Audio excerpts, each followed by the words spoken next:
नमस्कार। जी पंजाब हरियाणा हिमाचल पर आप सभी का बहुत बहुत स्वागत है। मैं मनोज श्रीवास्तव। आज सबसे पहले जानते हैं इस वक्त की तमाम ताजा खबरें सुपरफास्ट खबरों में तेज रफ्तार के साथ। ईज ऑफ डूइंग बिजनेस की रैंकिंग सूची जारी की गई है। इसमें एक पायदान ऊपर आ गया है। ईज ऑफ डूइंग बिजनेस के मामले में पंजाब 20वें रैंक से 19वें रैंक पर आ गया। ईज ऑफ डूइंग बिजनेस को लेकर जारी की गई राज्यों की सूची, चंडीगढ़ का रैंक इस बार भी 29वीं रहा और इस मामले में चंडीगढ़ की 2018 और 2019 में रैंकिंग में कोई बदलाव नहीं आया। ईज ऑफ डूइंग बिजनेस की रैंकिंग के मामले में हरियाणा ने बड़ी गिरावट दर्ज की है। रैंक 3 से गिरकर हरियाणा 16वें पायदान पर आ गया। Ease of doing business ranking में हरियाणा का रैंक गिरने के बाद विरोधी सूबा सरकार पर हमलावर है। पूर्व मुख्यमंत्री और नेता विपक्ष भूपेंद्र हुड्डा ने कहा कि बीजेपी के राज में हरियाणा पिछड़ गया है। ईज ऑफ डूइंग बिजनेस की रैंकिंग में हिमाचल प्रदेश ने पड़ोसी राज्यों पंजाब और हरियाणा को पछाड़ दिया। हिमाचल प्रदेश लंबी छलांग लगाकर 16वें रैंक से 7वें रैंक तक पहुंच गया है। पठानकोट में सांसद सनी देओल के घर के बाहर कुछ युवाओं ने हंगामा किया। ये युवा कुछ मांगों को लेकर सांसद और अभिनेता सनी देओल से मिलने पहुंचे थे, लेकिन 3 घंटे तक मुलाकात नहीं होने के बाद इन्होंने गुस्से में हंगामा किया। हालांकि ये वीडियो पंजाब कांग्रेस अध्यक्ष सुनील जाखड़ ने ट्विटर पर शेयर किया। सांसद सनी देओल ने पठानकोट में एसपी गुरमीत सिंह खुराना से मुलाकात की। यहां उन्होंने कानून व्यवस्था और बॉर्डर सुरक्षा के बारे में चर्चा की। एसपी ने सांसद सनी देओल को उनकी तरफ से जारी फंड से तैयार हुआ कमांड सेंटर भी दिखाया। बीजेपी सांसद सनी देओल ने पठानकोट के एसएसपी से जिले की कानून व्यवस्था के मुद्दे पर भी चर्चा की। साथ ही इस दौरान सांसद ने एसएसपी से क्रिकेटर सुरेश रैना के रिश्तेदारों पर हुए हमले के मामले में भी जानकारी ली और उम्मीद जताई कि परिवार को जल्द न्याय मिलेगा। लोक इंसाफ पार्टी के प्रमुख सिमरजीत सिंह बैंस ने लुधियाना स्थित डीएमसी अस्पताल का दौरा किया। इस दौरान उन्होंने कोरोना मरीजों के परिवार के सदस्यों से मुलाकात की। हालांकि सिमरजीत सिंह बैंस और उनके समर्थक यहां बिना मास्क के ही नजर आए। पुलिस ने कहा नियमों की अवहेलना करने वालों पर कार्रवाई होगी। पंजाब पुलिस ने फार्मा ओपियोइड्स को एक और बड़ा झटका दिया है। दिल्ली के नरेला में न्यूटेक फार्मा गोदाम से अवैध रूप से तैयार फार्मा ओपियोइड्स की 2.8 करोड़ से ज्यादा की गोलियां बरामद हुई। पकड़ी गई खेप की कीमत 15 करोड़ रुपए है। पंजाब में सड़क व्यवस्था को सुधारने के लिए केंद्र सरकार ने बड़ा ऐलान किया है। पंजाब में 1050 किलोमीटर की अलग अलग सड़क योजनाओं को मंजूरी मिली है। केंद्रीय मंत्री हरसिमरत कौर बादल ने इसके लिए केंद्र सरकार का धन्यवाद किया तो कांग्रेस को निशाने पर लेते हुए कहा, जब से पंजाब में कांग्रेस की सरकार आई है सभी सड़कों का काम रुक गया है। एचएसजीपीसी के प्रधान बलजीत सिंह दादोवाल ने बलवंत सिंह मुल्तानी मामले में आरोपी पूर्व डीजीपी सुमेश सैनी की तुरंत गिरफ्तारी की मांग की। इसके साथ ही स्कॉलरशिप घोटाले में राज्य सरकार से मंत्री साधु सिंह धर्मसोत पर भी कार्रवाई की मांग की।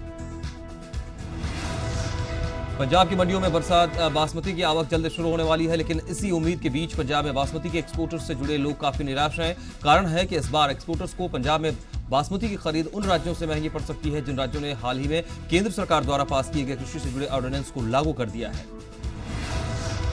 पंजाब में यह ऑर्डिनेंस लागू न होने की वजह से एक्सपोर्टर्स को पंजाब में बासमती खरीदते हुए टैक्स ज्यादा देना पड़ेगा और इससे बासमती एक्सपोर्टर्स काफी परेशान हैं। सरकार से केंद्र के अध्यादेश को लागू करने की मांग की जा रही है।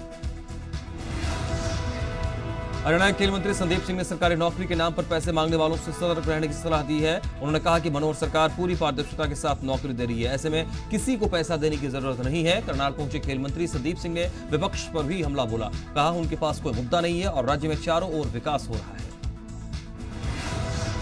हिसार सांसद ब्रजेंद्र सिंह ने नीट परीक्षार्थियों के लिए स्पेशल ट्रेन की मांग की है। उन्होंने रेलवे को चिट्ठी लिखी। हिसार से बठिंडा वाया सिरसा और हिसार से Delhi via Rewari Gurugram special train चलाने की उन्होंने मांग की। राज्यसभा सांसद दीपेंद्र हुड्डा ने बेरोजगारी को लेकर बीजेपी पर निशाना साधा। उन्होंने ट्वीट कर आरोप लगाया कि हरियाणा बेरोजगारी में नंबर 1 पर पहुंच गया है, लेकिन सरकार कोई कदम नहीं उठा रही है। कांग्रेस के राज्यसभा सांसद दीपेंद्र हुड्डा ने सरकार पर बेरोजगारी के आंकड़े के साथ हमला बोला है। बीजेपी हरियाणा अध्यक्ष ओपी धनखड़ ने दीपेंद्र को जवाब देते हुए कहा उन्हें अपने शासनकाल के बाद कुछ दिखाई नहीं देता है। उनसे बातचीत के दौरान में उन्होंने कई अहम और बातें रखी। पानीपत हाईवे पर स्थित 11 प्रसिद्ध होटलों को जल और वायु प्रदूषण फैलाने के मामले में हरियाणा स्टेट प्रदूषण कंट्रोल बोर्ड के तरफ से नोटिस जारी किया गया है और ये सभी hotel consent to operator certificate के बिना कई सालों से चल रहे हैं। प्रदूषण विभाग ने 15 दिन में सभी होटलों के मालिकों से जवाब मांगा। जवाब नहीं देने पर होटल सील किए। हिमाचल प्रदेश के खाद्य एवं नागरिक आपूर्ति मंत्री राजेंद्र गर्ग ने अधिकारियों के साथ बैठक की। राजेंद्र गर्ग ने अधिकारियों को केंद्र और प्रदेश सरकार के विकास कार्यों को जल्द पूरा करने के निर्देश दिए। तो बैठक में डीसी और एसपी समेत झंडुता से विधायक जेआर कटवाल भी मौजूद रहे। पंजाब में बीजेपी के नेता और पूर्व केंद्रीय राज्य मंत्री विजय सांपला की रिपोर्ट कोरोना पॉजिटिव आई है। इसके चलते उन्होंने अपने संपर्क में आने वाले सभी लोगों से टेस्ट की अपील की है। विजय सांपला होम क्वारंटाइन है। लुधियाना में पुलिस कोरोना वायरस के बढ़ते मामलों को लेकर सख्त है। पुलिस ने सार्वजनिक स्थान पर मास्क नहीं पहनने वालों पर कार्रवाई की और उनके चालान भी काटे। लुधियाना में पुलिसकर्मियों को कोरोना से बचाने के लिए एक डॉक्टर की सलाह पर एक किट तैयार की गई है। इस किट में दवाओं, जड़ी बूटियां, मेडिकल उपकरण समेत 18 प्रकार का सामान डाला गया है और ये किट पुलिस कर्मचारियों को फ्री में दी गई है। इससे वो कोरोना से बचेंगे। मोगा के खोटे गांव के रहने वाले राजेंद्र सिंह कोरोना काल में लोगों की बढ़ चढ़कर मदद कर रहे हैं। राजेंद्र सिंह पिछले 12 साल से गरीब झुग्गी झोपड़ी वालों और जरूरतमंद लोगों को फ्री में दवाएं बांटते हैं। खास बात यह है कि स्कूटी पर ही सवार होकर राजेंद्र सिंह सुबह घर से निकलते हैं और जरूरतमंद लोगों की मदद करते हैं। संगरूर में हर गांव में कोरोना सैंपलिंग की प्रक्रिया शुरू हो गई है। संगरूर में कोरोना महामारी के मामले बढ़ रहे हैं और इसे रोकने के लिए प्रशासन ने सख्ती बरतनी भी शुरू की है। संगरूर की डीसी ने कहा कि अगर कोई कोविड नियमों की अवहेलना करता है तो सख्त कार्रवाई होगी। बरनाला में कोरोना पॉजिटिव होने के बाद इलाज करा रहे एक सरकारी राशन डिपो होल्डर ने अपना वीडियो जारी किया। वीडियो में मरीज पंजाब सरकार को अपना दुखड़ा सुना रहा है। कोरोना महामारी के कहर की वजह से सरकारी डिपो में राशन बांट रहे डिपो होल्डर कोरोना की चपेट में आ गए और अब तक पंजाब भर में 8 सरकारी राशन डिपो होल्डर कोरोना की वजह से पॉजिटिव हो चुके हैं। चंडीगढ़ में सुखना लेक पर सुबह शाम सैर करने वाले लोगों को वीकेंड पर अभी और इंतजार करना होगा, क्योंकि चंडीगढ़ प्रशासन के वॉर रूम की मीटिंग में यह फैसला लिया गया है। अभी सुखना लेक को वीकेंड के लिए बंद रखा जाएगा। हिसार के सेक्टर 16-17 में कोविड से संबंधित डीएसपी के आवास पर पोस्टर लगाने गए स्वास्थ्य कर्मियों के साथ हुए अभद्र व्यवहार मामले में एमपीएचडब्ल्यू कर्मियों ने प्रशासन को 2 दिन का अल्टीमेटम दिया। हिसार में जिला के दायरे में आने वाले 9 ब्लॉक के कर्मियों ने एकजुट होकर रणनीति बनाते हुए आरोपी डीएसपी पर एफआईआर करने की मांग की है और नाराज कर्मियों ने ऐलान किया कि अगर 2 दिन के अंदर प्रशासन कार्रवाई नहीं करता है तो फिर इस मामले में आंदोलन करेंगे। बठिंडा केंद्रीय जेल लगातार सुर्खियों में है। तलाशी के दौरान जेल में वार्ड नंबर 3 और 4 से 23 नशीले पदार्थ पैकेट, 1 लाइटर, 3 मोबाइल फोन समेत सिम कार्ड और 3 मोबाइल चार्जर की लीड बरामद हुई। बठिंडा के गांव तिख में एक व्यक्ति की अवैध संबंधों के चलते हत्या कर दी गई। मृतक की पहचान बब्बू सिंह आयु 36 साल के तौर पर हुई है। पुलिस ने मृतक के परिजनों के बयानों के आधार पर दंपत्ति समेत 3 लोगों के खिलाफ हत्या का मामला दर्ज किया है। पुलिस आरोपियों की गिरफ्तारी के लिए छापेमारी कर रही है। नवाबशहर के रेल माजरा गांव में हुई युवक की हत्या का पुलिस ने खुलासा किया है। पुलिस ने इस मामले में उस महिला को गिरफ्तार किया है जिसके घर युवक का शव बरामद हुआ था। अदालत ने आरोपी को 4 दिन की रिमांड पर भेजा। मोगा में कमीशन एजेंट पर गोलियां चलाने वाले मामले की सीसीटीवी सामने आई है। पुलिस इसी आधार पर गोली चलाने वाले की तलाश में जुट गई है। बठिंडा के प्रतापनगर में पुलिस ने दुधारू पशुओं का दूध बढ़ाने और सब्जियों को बड़ा करने वाले करीब 3,000 इंजेक्शन बरामद किए हैं और 2 आरोपियों को गिरफ्तार भी किया गया है। इनके ये अब तक 700 रुपए के बदले इंजेक्शन देते थे और इसके जरिए केमिकल का इस्तेमाल होता था पशुओं के दूध के लिए और सब्जियों के आकार को बढ़ाने के लिए।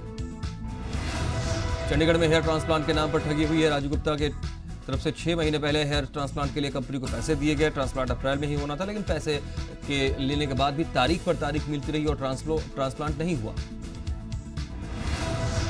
नूह के रानिका गांव में वांटेड अपराधियों को पकड़ने गई पुलिस टीम पर ग्रामीणों ने हमला किया। इस हमले में 3 पुलिसकर्मी घायल हुए तो पुलिस ने 1 आरोपी को गिरफ्तार किया है, जबकि 2 आरोपियों को ग्रामीणों ने छुड़ा लिया। सिरसा के एंटी नार्कोटिक्स सेल पुलिस ने एक हेरोइन तस्कर को गिरफ्तार किया है। पुलिस ने इसके कब्जे से 350 ग्राम हेरोइन बरामद की है। इसकी अंतर्राष्ट्रीय बाजार में कीमत 35 लाख आती गई है। इनके कब्जे से एक कार भी बरामद हुई।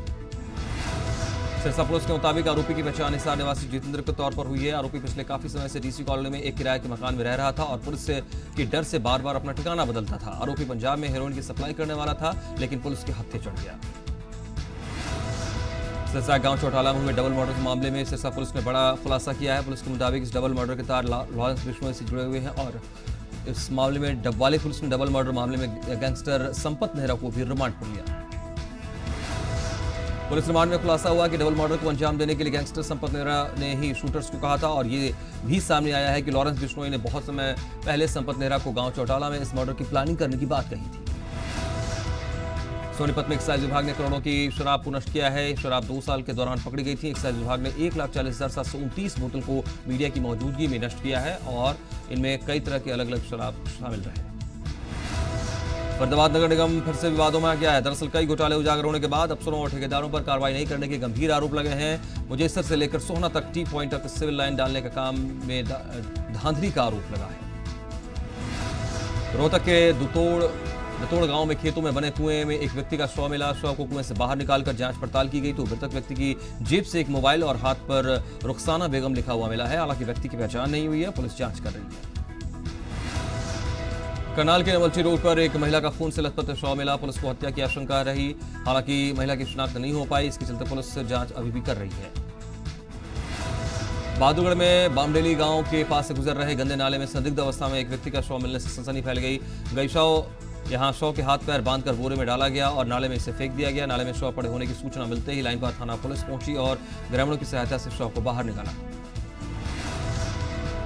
हरियाणा में एक आईएएस और 5 एएसआई अफसरों के तबादले कर दिए गए हैं। आईएएस विनय प्रताप सिंह को गुरुग्राम मेट्रोपॉलिटन डेवलपमेंट अथॉरिटी का सीईओ नियुक्त किया गया है।